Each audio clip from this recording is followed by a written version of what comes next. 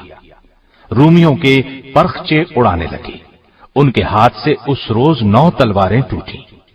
مسلمانوں کے لشکر کو ان کے نرغے سے نکال کر لے آنا سیدنا خالد بن ولید کا ایک بہت بڑا کارنامہ تھا، کیونکہ رومی فوج 60 گنا تھی اور مسلمان فوج کا نقصان بھی کم سے کم ہوا۔ مدینہ پہنچنے پر ان کا زبردست استقبال ہوا اور نبی کریم صلی اللہ علیہ وسلم نے انہیں سیف اللہ یعنی اللہ کی تلوار کا لقب دیا۔ آپ کے ذہن میں یقیناً سوال ابھر رہا ہوگا کہ اسلام لاتے ہی جنہوں نے یہ کارہائے نمایاں انجام دے ڈالے وہ اسلام لانے سے پہلے کیسے تھے، کیا کرتے رہے؟ تو آئیے ہم ایک نظر ان کی اسلام سے پہلے کی زندگی پر بھی ڈال لیں۔ عرب کے تپتے ریگستان میں آپ نے پرورش پائی، بچپن ہی سے فنون سپاہ گری کی طرف متوجہ ہو گئے۔ ان کی جنگ جویانہ صلاحیتوں کو دیکھتے ہوئے قوم کی حفاظت ان کے سپرد کی گئی۔ گھڑ سواری کی تربیت بھی لی تھی، بلند مرتبت خاندان سے تعلق تھا، جوانی ہی میں طاقتور اور بہادر سپاہی شمار ہونے لگے، یہاں تک کہ پورے عرب میں مشہور ہو گئے۔ ایسے میں انہیں معلوم ہوا کہ قریش کے ایک نوجوان نے دعویٰ کیا ہے کہ اس پر اللہ کی طرف سے وحی آتی ہے۔ پھر انہوں نے رسول اللہ صلی اللہ علیہ وسلم کو لوگوں کو یہ دعوت دیتے ہوئے سنا، لوگو ایک اللہ کی عبادت کرو، پتھر کے بتوں کی پوجا چھوڑ دو۔ یہ دعوت سن کر خالد بن ولید نے محسوس کیا یہ دعوت تو ان کی قوم کے حق میں تباہ کن ثابت ہوگی، ان کی پوری قوم کی رائے یہی تھی، لہذا وہ کچھ اور سوچتے بھی کیسے۔ انہوں نے خیال کیا نیا دین تو ان کی سرداری کو ختم کر دے گا، لہذا وہ بھی قوم کے ساتھ اسلام کے خلاف ڈٹ گئے، دین کی اشاعت کو روکنے پر تل گئے۔ انہوں نے مسلمانوں کے خلاف کئی جنگوں میں حصہ لیا، انہیں بہت نقصان پہنچایا، اس کے باوجود انہیں یہ محسوس ہوتا رہتا تھا کہ قریش چاہے کچھ بھی کر لیں اسلام کی دعوت کو روک نہیں سکیں گے۔ انہوں نے قریش کے ساتھ مل کر نبی صلی اللہ علیہ وسلم اور آپ کے صحابہ کو ستانے کا کوئی موقع ہاتھ سے نہ جانے دیا، مسلمانوں کا مکے میں رہنا ناممکن بنا دیا۔ آخر مسلمان مدینے ہجرت کر گئے، دین کے تحفظ کے لیے انہوں نے جوابی جنگ کی ٹھانی، چنانچہ غزوہ بدر کا معرکہ ہوا۔ قریش کے بہت سے سردار مسلمانوں کے ہاتھوں مارے گئے یا قیدی بنا لیے گئے۔ قریش کی اس ذلت آمیز شکست نے خالد بن ولید کو آگ بگولا کر دیا۔ وہ سوچ بھی نہیں سکتے تھے کہ مسلمان اتنی جلدی اس قدر مضبوط بھی ہو سکتے ہیں۔ اب اس وقت انہیں کیا معلوم تھا کہ مسلمانوں کے لیے اللہ تعالی نے آسمان سے مدد نازل فرمائی تھی۔ وہ مسلمانوں کے خلاف کوششوں میں سرگرم ہو گئے۔ بدر کی شکست کے بعد قریش نے فیصلہ کیا کہ مسلمانوں کے خلاف ایک اور جنگ لڑی جائے۔ اسلام کو مٹانے کے لیے 3000 کی فوج تیار کی، ساز و سامان سے اس فوج کو لیس کیا گیا اور ارد گرد کے قبائل سے مسلمانوں کے خلاف دشمنی کا معاہدہ کیا۔ اس کے بعد مدینے کی طرف روانہ ہوئے۔ احد کے مقام پر مسلمانوں سے سامنا ہوا، جن کی کل تعداد 700 تھی۔ اس لڑائی کا حال ہم بیان کر ہی چکے ہیں، اس میں ان کے جوہر کھل کر سامنے آئے تھے، لیکن قریش نے اس موقع سے فائدہ نہ اٹھایا۔ اس طرح مسلمان پھر پاؤں جمانے کے قابل ہو گئے۔ یہ دیکھ کر خالد بن ولید نے تہیہ کر لیا تھا کہ عرب کے دوسرے قبیلوں کا تعاون حاصل کر کے مسلمانوں کی دعوت کا یکسر خاتمہ کر دیا جائے۔ چنانچہ انہوں نے عرب قبائل کے 10,000 افراد کا ایک بڑا لشکر جمع کیا۔ اسی لیے اس جنگ کو جنگ احزاب کہا جاتا ہے۔ احزاب عربی میں حزب کی جمع ہے، جس کے معنی گروہ کے ہیں، یعنی اس موقع پر سارے اسلام دشمن گروہ اور قبیلے جمع ہو گئے تھے۔ عرب قبیلوں اور اسلام دشمن طاقتوں پر مشتمل اس لشکر نے مدینے کی طرف پیش قدمی کی۔ خالد اور قریش کے دوسرے لوگوں نے طے کیا تھا کہ وہ مدینے کو لوٹ لیں گے اور مسلمانوں کو غلام بنا کر مکے واپس لے جائیں گے۔ خالد بن ولید کو اس بات کا علم نہیں تھا کہ جنگ احد میں مسلمانوں کی شکست کا سبب کیا تھا۔ 50 سواروں میں سے بعض نے رسول اللہ صلی اللہ علیہ وسلم کی ہدایت پر عمل نہیں کیا تھا، اسی کا نتیجہ شکست کی صورت میں نکلا تھا۔ یہ لشکر مدینے کے مضافات میں پہنچا تو خالد بن ولید اور ان کے ساتھی یہ دیکھ کر حیرت زدہ رہ گئے کہ مسلمانوں نے شہر کو بچانے کے لیے اس کے ارد گرد ایک چوڑی خندق کھود لی ہے۔ خالد ایک تجربہ کار جنگجو ضرور تھے، لیکن یہ عسکری تدبیر ان کے لیے بالکل نئی چیز تھی۔ ان لوگوں نے بار بار خندق پار کرنے کی کوشش کی، لیکن ہر بار ناکام ہوئے۔ مسلمان پوری طرح چوکس تھے۔ جس طرف سے بھی خندق پار کرنے کی کوشش کی گئی، مسلمان آڑے آئے اور ایسے ہر دشمن کا صفایا کرتے رہے جو خندق پار کرنے کی کوشش کرتا تھا۔ محاصرے کو جب 1 ماہ گزر گیا اور کچھ بن نہ پڑا تو خالد بن ولید مایوس ہو گئے۔ انہیں یقین تھا کہ مسلمان ہتھیار نہیں ڈالیں گے۔ پھر اللہ کے حکم سے تیز آندھی چلی، اس نے کفار کو تتر بتر کر دیا، خیمے اڑا کر رکھ دیے۔ لشکر میں ہولناک افراتفری مچ گئی۔ خالد بن ولید نے انہیں روکنے کی کوشش کی، ان کا حوصلہ بڑھانے کی کوشش کرتے رہے، لیکن وہ لوگ اچھی طرح محسوس کر چکے تھے کہ مسلمان ہتھیار نہیں ڈالیں گے۔ آخر قریش بھاگ کھڑے ہوئے۔ دشمنوں سے نجات پانے کے بعد رسول اللہ صلی اللہ علیہ وسلم اور صحابہ کرام نے عمرے کا ارادہ فرمایا۔ وہ معمولی ہتھیاروں کے ساتھ اس امید پر مکے کی طرف روانہ ہوئے کہ قریش انہیں عمرے سے نہیں روکیں گے، لیکن جب یہ لوگ مکے کے نزدیک پہنچے تو وہ آڑے آئے۔ انہوں نے خیال کیا مسلمانوں کی آمد ان کے لیے خطرہ ہے۔ ایسے میں خالد بن ولید کچھ سواروں کے ساتھ آگے بڑھے اور حدیبیہ کے مقام پر مسلمانوں کا راستہ روک لیا۔ انہوں نے مسلمانوں کو للکارا، لیکن وہ تو گھر سے لڑنے کے لیے نہیں آئے تھے، لہذا خاموش رہے۔ آخر رسول اللہ صلی اللہ علیہ وسلم نے قریش کے ساتھ ایک صلح نامہ طے کیا۔ طے یہ پایا کہ مسلمان اور قریش مکہ 10 سال تک نہیں لڑیں گے، اور یہ کہ مسلمان اب واپس مدینے چلے جائیں، آئندہ سال عمرہ کرنے کے لیے آئیں۔ اس معاہدے کی کچھ اور شرائط بھی تھیں۔ بعض مسلمانوں کے خیال میں وہ شرائط پسندیدہ نہیں تھیں، مگر انہوں نے رسول اکرم صلی اللہ علیہ وسلم کے سامنے دم مارنے کی جرأت نہ کی۔ بعد میں یہ بات ثابت ہو گئی کہ صلح کی شرائط مسلمانوں کے حق میں بہت مفید ثابت ہوئی تھی۔ اس صلح نامے کو باقاعدہ تحریری شکل دی گئی۔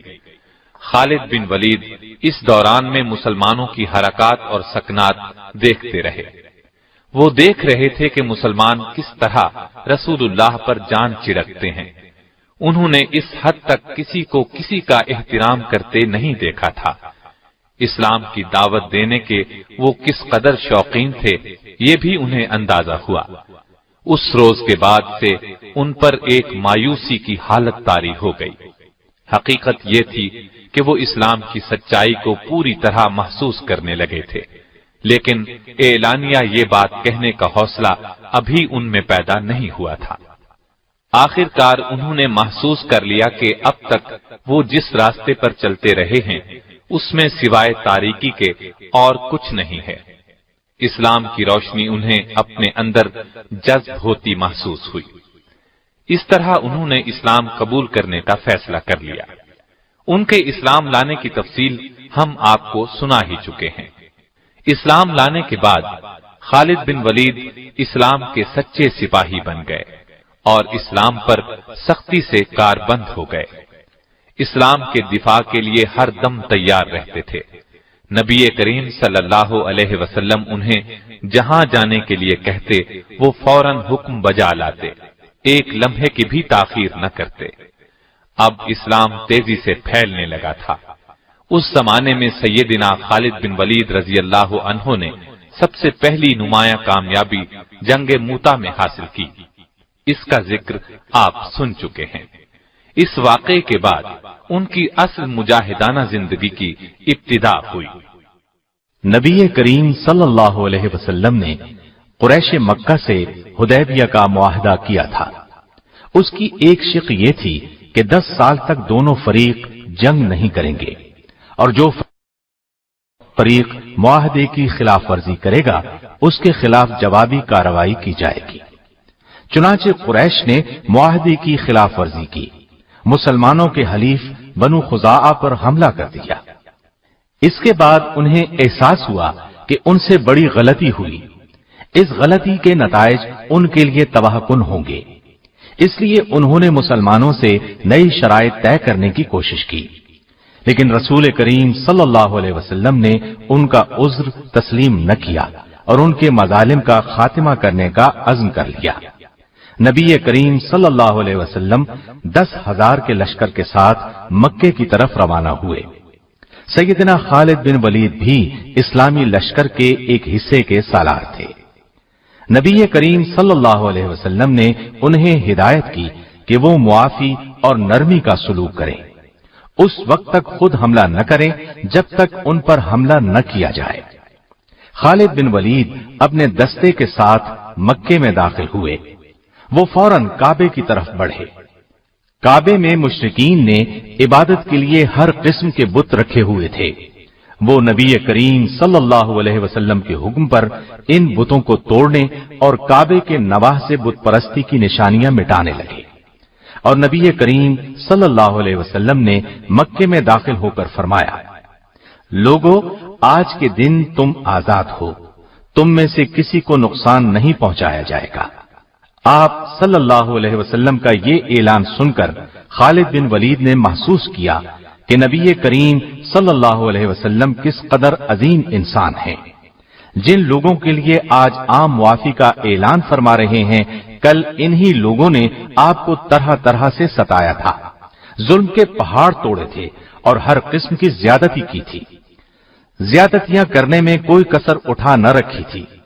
پھر انہوں نے دیکھا اسلام کا پرچم مکے کی ہر عمارت پر لہرا رہا تھا، فضا اللہ اکبر کی صداؤں سے گونج رہی تھی۔ ایسا منظر اس سرزمین نے پہلے کبھی نہیں دیکھا تھا۔ خالد بن ولید دوسرے صحابہ رضی اللہ عنہم کے ساتھ اللہ کے حضور سر بسجود ہو گئے، اس کی اس نعمت کا شکر ادا کرنے لگے جو مسلمانوں کو عطا کی گئی تھی۔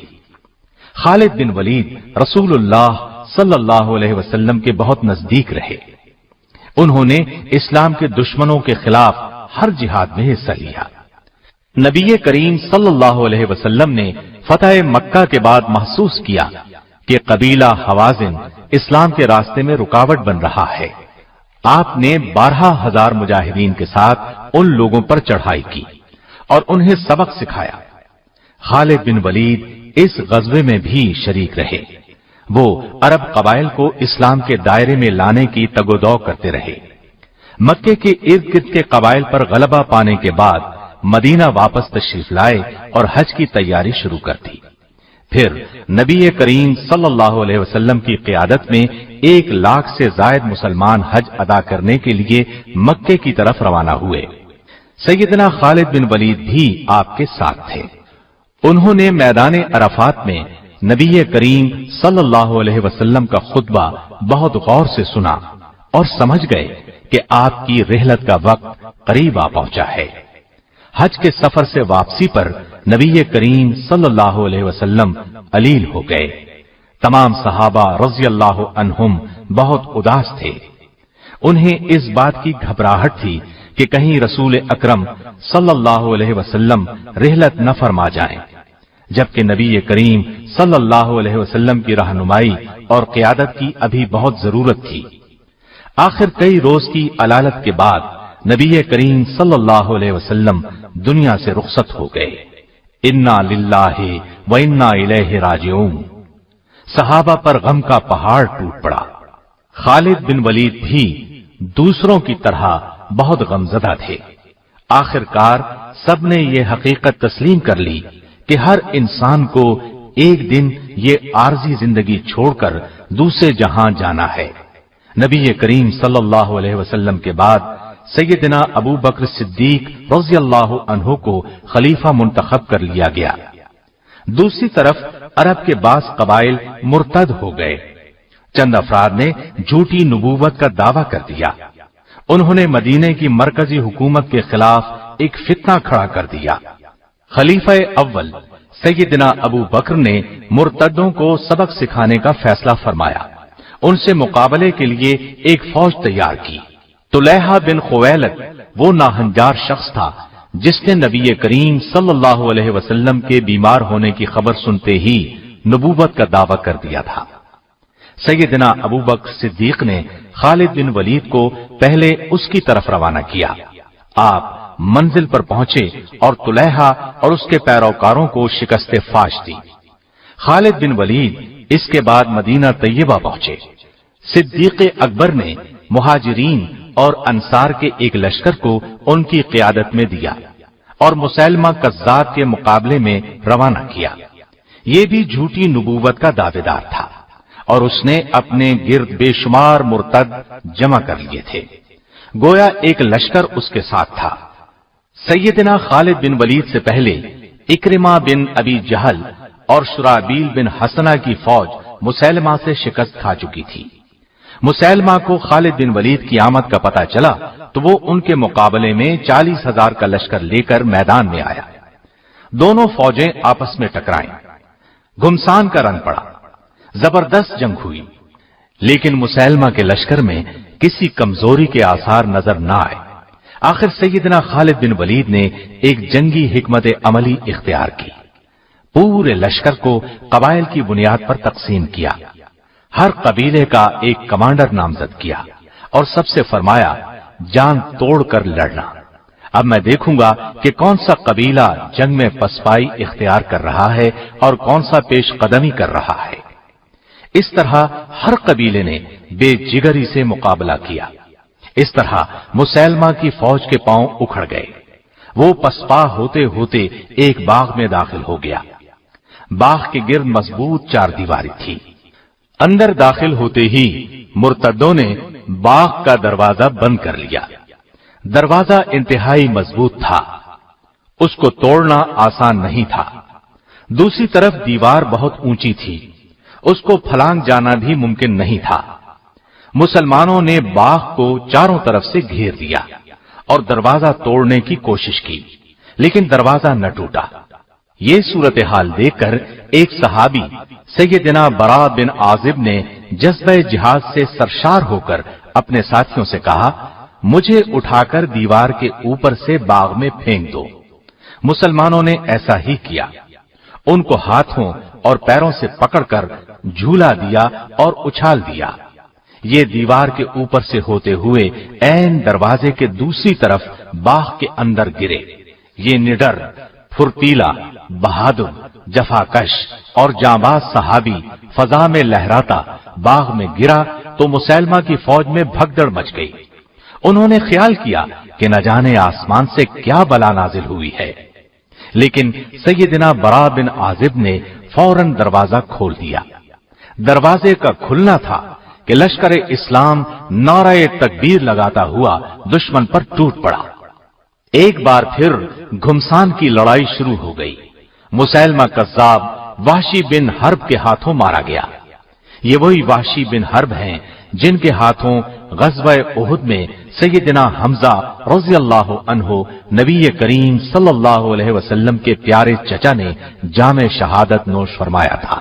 اس کے بعد یہ وحشی بن حرب مسلمان ہو گئے تھے اور آج ان کے ہاتھوں اسلام کا یہ بدترین دشمن اپنے انجام کو پہنچا۔ اس کے علاوہ اس کی فوج کے قریباً 1000 افراد بھی مارے گئے۔ باغ کے اندر ہر طرف لاشیں دکھائی دے رہی تھیں۔ اس کے بعد اس باغ کا نام حدیقۃ الموت یعنی موت کا باغیچہ مشہور ہو گیا۔ اس جنگ کو جنگ یمامہ کہا جاتا ہے۔ سرزمین عراق پر سیدنا خالد بن ولید کی قیادت میں پہلی جنگ ذات السلاسل لڑی گئی۔ اسے جنگ حزیر بھی کہا جاتا ہے۔ حزیر خلیج فارس کے قریب واقع ہے۔ مدینے سے بصرہ جاتے ہوئے پہلے حزیر آتا ہے۔ یہاں کا حاکم ہرمز تھا۔ یہ ایران کی حکومت کے ماتحت تھا۔ اس کی ٹوپی میں ہیرے جڑے ہوئے تھے۔ سیدنا خالد بن ولید 10,000 مجاہدین کے ساتھ عراق کی جانب روانہ ہوئے۔ عراق کی سرحد پر پہنچے تو سیدنا مثنی بن حارثہ 8,000 مجاہدین کے ساتھ ان سے آ ملے۔ اب خالد بن ولید نے لشکر کو 3 حصوں میں تقسیم کیا۔ ایک حصے کا سالار مثنی بن حارثہ کو، دوسرے کا عدی بن حاتم کو مقرر کیا، تیسرے حصے کی قیادت خود اپنے ہاتھ میں لی۔ ادھر ہرمز نے اپنی فوج کی صف بندی اس طرح کی کہ دائیں اور بائیں حصے پر شاہی خاندانوں کے جفاکش شہزادے بطور سالار مقرر کیے۔ میدان جنگ میں جمے رہنے کے لیے تمام فوجی جوانوں نے اپنے آپ کو زنجیروں میں باندھ لیا۔ عربی میں زنجیروں کو سلاسل کہتے ہیں۔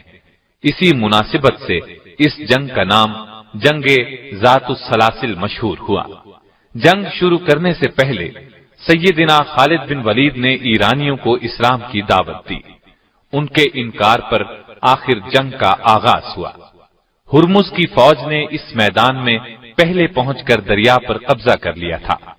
سیدنا خالد بن ولید نے یہ دیکھ کر اپنی فوج کو صحرا کی طرف پیش قدمی کا حکم دیا۔ وہاں سورج آگ اگل رہا تھا۔ آخر کار وہ کاظمہ نامی مقام پر پہنچ گئے۔ اس طرح انہوں نے دشمن کو پانی کے چشمے چھوڑنے پر مجبور کر دیا۔ آخر دشمن سے ٹکراؤ ہوا۔ ہرمز ان کے مقابلے میں آیا۔ خالد بن ولید نے اس پر ایسا کاری وار کیا کہ وہ اپنے ہی خون میں نہا کر گھٹنوں کے بل گرا۔ ہرمز کے قتل سے ایرانی فوج کا جوش جاتا رہا۔ مسلمانوں کا رعب ان کے دلوں میں بیٹھ گیا۔ اس کے بعد پرجوش حملوں کی تاب نہ لا کر وہ منتشر ہو گئے۔ فارسیوں کا بہت زیادہ نقصان ہوا۔ مسلمانوں نے ان کا تعاقب کیا اور بے شمار فارسیوں کو تہس نہس کر دیا۔ اس طرح انہیں مسلمانوں کے ہاتھوں شرمناک شکست سے دوچار ہونا پڑا۔ اس جنگ کی نمایاں بات یہ تھی کہ خالد بن ولید نے دشمن کی جنگی حکمت عملی کو ناکام بنا دیا اور انہیں اپنی حکمت عملی کے تحت لڑنے پر مجبور کر دیا۔ جنگ کے بعد انہوں نے مدینے میں مال غنیمت میں شامل ایک ہاتھی بھی بھیجا۔ مدینے کے لوگوں نے زندگی میں پہلی بار ہاتھی دیکھا۔ وہ اس قدر ڈیل ڈول والے عجیب و غریب جانور کو دیکھ کر حیران رہ گئے۔ اس لڑائی میں ہرمز کی ایک ٹوپی بھی ہاتھ لگی۔ اس ٹوپی میں نہایت بیش قیمت ہیرے جواہرات جڑے ہوئے تھے۔ مال غنیمت کی تقسیم کے وقت یہ ٹوپی سیدنا خالد بن ولید کے حصے میں آئی۔ اس کی قیمت کا اندازہ لگایا گیا۔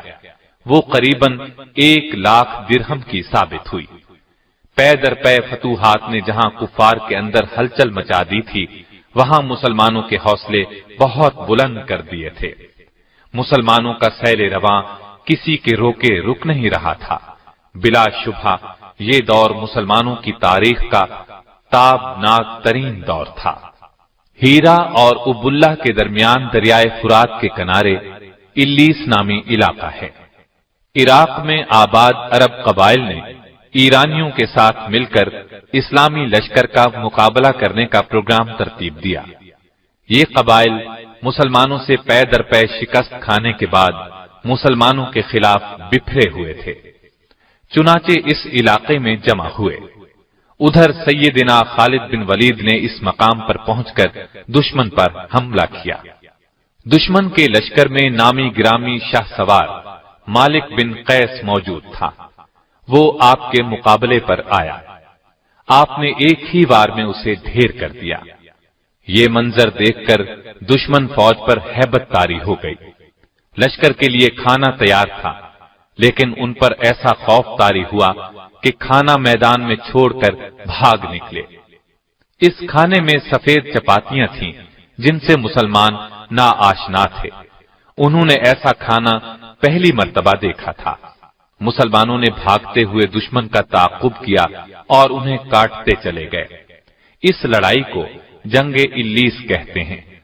کافروں کے 70,000 کے قریب آدمی مارے گئے۔ اس کے بعد